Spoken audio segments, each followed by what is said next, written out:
met with him, and he told me that I called my sister's husband. He cancelled the call. I called my father and my brother. They didn't answer. Finally, I called my sister's husband again. He answered screaming. Yeah. What did Israel say about this, if we can call it, massacre? So in April, Israel's military advocate general ruled against the investigation of the attack. So the family has asked some of the international organization, including Amnesty International, to investigate about this crime. But the Israeli military advocate just cancelled the investigation itself, and he said that the incident does not raise suspicion of the commission of a criminal offense. The unfortunate result happened despite the efforts made to minimize the collateral damage to uninvolved civilians. The Israeli also claimed that the attack is justified. It's just unsupported by facts. Said Fred, this is what the Human Rights Watch special advisor said. He said that the Israeli claim that the attack is justified is just unsupported by facts. The responsibility is on Israel to explain why it bombed a home full of civilians, killing 12 people. What I can say is that if Israel think that this is unfortunate result, and it's the first time that Israel can do something like this, what about, for example, the if you know Adaya family, for instance, and the Samuni family? They just in 2008-2009. They invade a place called Zaytun to the east of Gaza. They have there are a lot of people at this area, and they ask them all to go to one of the room in this house, and they're 20 or 25 in this room, and they start them targeting them with rockets, and everyone is killed. So if this is unfortunate result, what about Dalu family, and what about Samuni family and other family like Adaya? What about the media in the West, and how especially the BBC and CNN say and report about these massacres? In one of the day of the invasions on Gaza, this is how the BBC front page say. So Gaza fired at Tel Aviv.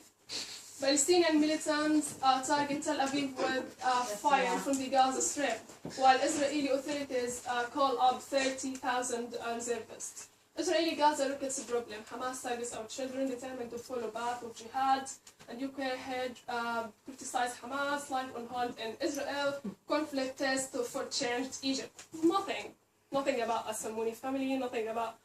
I remember this, it was when a Dalu family has been targeted. And there was no one injured at that time in Israel. So, I don't know how BBC thinks, I don't know how CNN thinks, and all these, mainstream media in the West think about the Palestinian issue. So, yeah. On the other hand, you'll find, Jihad al-Masharawi, he is a BBC video reporter, and nothing is about him when his only 1 year son has been killed. Yeah, that's good. Yeah, so, in a way or another, this one year old child, he can't target Israel with rockets. Or can he? He will not. And he could not actually. Nothing about Khadir al-Zahar, who has been targeted and his leg has been... So, I don't know what to say. Yeah. Nothing. What about the deputy foreign minister, Danny Ayalon, the Israeli deputy minister? He said, and he commented on all these crimes about 2 or 3 months ago from now, and he said that most killed in Gaza deserve it, even though they were children and civilians. And you can actually... there is a report about this in Electronic Intifada. If you know Electronic Intifada, it's an amazing website actually, and it reports everything happened in Palestine. And they have a report about what Danny Ayalon has said with the criticism, and they have even they have like everything about this issue, so you can like only follow Electronic Intifada and his voice when he said this. Yeah, go on. So the one other point, which is important also to say, is the romantic life in Gaza under candles. So this is how Gaza looks like recently, because we only have 8 hours a day of electricity, and it comes like 2 months ago. It's only it only was 4 hours a day of electricity. So this is one of the photos that have been captured 2 months ago in Gaza night. So darkness. This is what my friend has written about this issue and how she feels as a Gazan. So she said that now we only get to enjoy electricity for 6 hours a day. Imagine that you have to spend your night in utter darkness to arrange your plan for each day according to a power cut plan. So imagine this status now. Or to force yourself in a bed as there is nothing you can do other than to sit in the dark. Electricity now controls our sleeping and waking up times. It even decides for us whether to receive guests at home or not. And I think the electricity crisis seems to be moving from bad to worse, never better. Residents of Gaza are not the only ones affected by the power cuts. I used to Skype my family daily, but now I can barely talk to them. There's either no electricity, there's neither electricity or not terribly weak internet connection. So it's not only about Gaza, even like Gazans who live abroad are affected by this status. Gazans have the right to see light. So Catherine has been trying to connect us with Gazan people, and because of the electricity, she could not. So I think that everyone has the right to see electricity. Yeah. So the last bit of my presentation is about the Palestinian detainees. Yeah.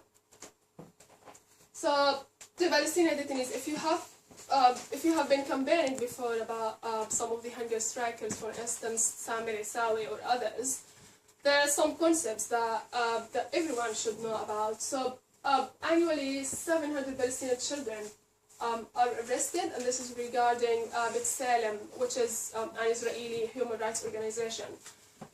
Under the Israeli law, the Palestinian detainees are subjected to military courts, while the Israeli detainees or the Israeli prisoners are subjected to the civilian courts. The Israeli law defines the Palestinian child as anyone under the age of 16, while in the Universal Declaration of Human Rights, anyone under the age of 18 is a child. So you can see the comparison. According to the martial law, minors can be denied access to a lawyer. So if like anyone under the age of 16, he could be detained and there is no access for a lawyer. 1 hour family visits are extremely hard to obtain. For example, more than 50 masked Israeli soldiers with attack dogs broke the village doors and arrested the boys who were kept in solitary confinement for more than 14 days. After being repeatedly tortured during interrogations, they confessed to stone throwing. And there is something in international law. You can't get you can't accuse someone after you get him under torture. So you can't torture someone and then ask him, I will not stop torturing you if you don't confess that you are doing this thing. Especially if he's a child, you can't tell him to do this. Administrative detention. Administrative detention is also